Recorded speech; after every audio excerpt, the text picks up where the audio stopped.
नमस्कार, आप देख रहे हैं आर्या न्यूज और मैं हूं आपके साथ पवन पांडे। स्वागत है आपका हमारे इस बिहार बुलेटिन में। तो खबरों की शुरुआत करते हैं। कांग्रेस के बड़े नेता रहे सदानंद सिंह यादव के पुत्र शुभानंद मुकेश जदयू में जाने वाले हैं।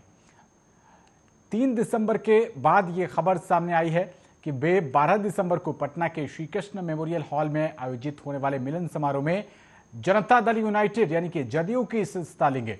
लेकिन उससे पहले ही अनुशासनहीनता के आरोप में शुभानंद मुकेश को कांग्रेस ने निष्कासित कर दिया है। भागलपुर जिला अध्यक्ष परवेज जमाल ने यह कार्रवाई की है और शुभानंद कांग्रेस के टिकट पर चुनाव लड़ चुके हैं। कांग्रेस के प्रदेश अध्यक्ष मदन मोहन झा ने बताया कि शुभानंद मुकेश प्रदेश स्तर के नेता नहीं थे, इसलिए जिला अध्यक्ष ने उनके निष्कासन की कार्रवाई की है। जदयू के मिलन समारोह के लिए जो बैनर पोस्टर आदि लगे हैं उसमें शुभानंद मुकेश को अखिल भारतीय कांग्रेस कमेटी का सदस्य बताया गया है। प्रदेश अध्यक्ष मदन मोहन झा ने इस बाबत कहा कि ये शुभानंद ने गलत लिखा है। वे अखिल भारतीय कांग्रेस कमेटी के सदस्य नहीं हैं, उन्हें ये नहीं लिखना चाहिए था। बिहार प्रदेश युवा कांग्रेस के उपाध्यक्ष मंजीत आनंद साहू ने कहा कि शुभानंद मुकेश के पिता स्वर्गीय सदानंद सिंह प्रदेश कांग्रेस के 2 बार अध्यक्ष रहे और लंबे समय तक विधायक भी रहे। कांग्रेस विधायक दल के नेता के पद पर बने रहने के बावजूद कांग्रेस विधानमंडल दल के विधायकों के साथ जदयू में शामिल होकर नीतीश सरकार में मंत्री बनने के लिए गुपचुप हस्ताक्षर अभियान चलाया था, पर संख्या बल पूरा नहीं होने से सदस्यता गंवाने का खतरा था, इसलिए नहीं गए। इसलिए उनके पुत्र जदयू में जा रहे हैं तो किसी को कोई आश्चर्य नहीं हो रहा है। उन्होंने कहा कि शुभानंद कांग्रेस के अखिल भारतीय कमेटी के सदस्य तो छोड़िए, प्रदेश स्तर के नेता भी नहीं है, इसलिए जिला स्तर पर ही कार्रवाई की गई है।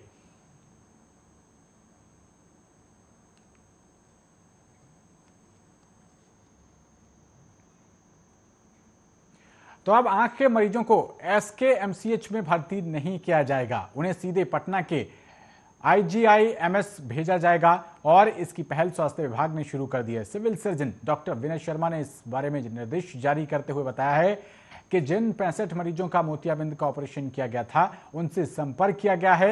इनमें से कईयों ने आंख से पानी निकलने और नहीं दिखने की शिकायत की है। उन सभी के घर पर एम्बुलेंस भेजकर इंदिरा गांधी आईएमएस भेजने की तैयारी की जा रही है और उन्हें सदर अस्पताल आने की जरूरत नहीं है। अब तक 12 मरीजों को आईजीआईएमएस भेजा गया है, जबकि 12 मरीजों का इलाज एसकेएमसीएच में चल रहा है। एसकेएमसीएच अधीक्षक डॉक्टर बीएस झा ने बताया है कि मरीजों की हालत में सुधार हो रहा है और अगर उनका घाव ठीक हो जाएगा तो हॉस्पिटल से जल्दी ही छुट्टी मिल जाएगी। मरीजों की 24 घंटे निगरानी की जा रही है। वहीं सिविल सर्जन भी पल पल का अपडेट ले रहे हैं। फिलहाल एसकेएमसीएच में भर्ती मरीज खतरे से बाहर बताए जा रहे हैं और इसके अलावा 7 जिलों के सिविल सर्जन से भी संपर्क साधा गया है, क्योंकि वहां के भी मरीजों ने आई हॉस्पिटल में मोतियाबिंद का ऑपरेशन करवाया था। उन सभी मरीजों से जानकारी लेने को कहा गया है और अगर उनकी आंखों में भी तकलीफ होगी तो वहीं से उन्हें सीधे आईजीआईएमएस भेजा जाएगा। हालांकि अब तक कोई ऐसे मामले नहीं आए हैं, फिर भी स्वास्थ्य विभाग पूरी एहतियात बरत रहा है। इन 7 जिलों में समस्तीपुर, खगड़िया, बेतिया, बगहा, शिवहर समेत कई जिले शामिल हैं और एसकेएमसीएच से बंद लिफाफे में रिपोर्ट सिविल सर्जन को भेज दी गई है।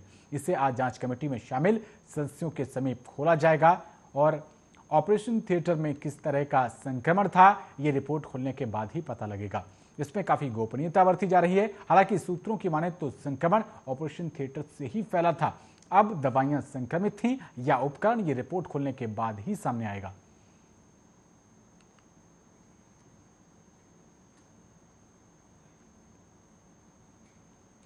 आगे बढ़ते हैं। बिहार में अपराधियों के हौसले बुलंद हैं। अपराधी आए दिन हत्या, लूट और गोलीबारी जैसी घटनाओं को अंजाम दे रहे हैं। ताजा मामला पटना से सटे खुसरूपुर रेलवे स्टेशन का है, जहां सोमवार को दिन दहाड़े अपराधियों ने झाझा पटना मेमू ट्रेन में गोलीबारी की घटना को अंजाम दिया है। इस हादसे में 3 यात्री गोली लगने से घायल हो गए हैं। घायलों को स्थानीय लोगों की मदद से खुसरूपुर प्राथमिक स्वास्थ्य केंद्र ले जाया गया, जहां उनकी स्थिति देखते हुए ऑन ड्यूटी डॉक्टर ने 2 महिला समेत सभी को पटना के पीएमसीएच रेफर कर दिया है। बताया जाता है कि मेमू ट्रेन के मंझौली हाल्ट से खुलते ही सुनील प्रसाद नाम के शख्स को लक्ष्य कर उनको टारगेट बनाकर अपराधियों ने लगभग 12 राउंड गोलियां चलाईं। इस घटना के बाद ट्रेन में अफरा तफरी मच गई, तो वहीं इसी दौरान खुसरूपुर में ट्रेन की धीमे होते ही हमलावर उतर गए और बड़ी आसानी से भाग निकले। गोलीबारी में एक युवक को 2 गोली मार दी गई।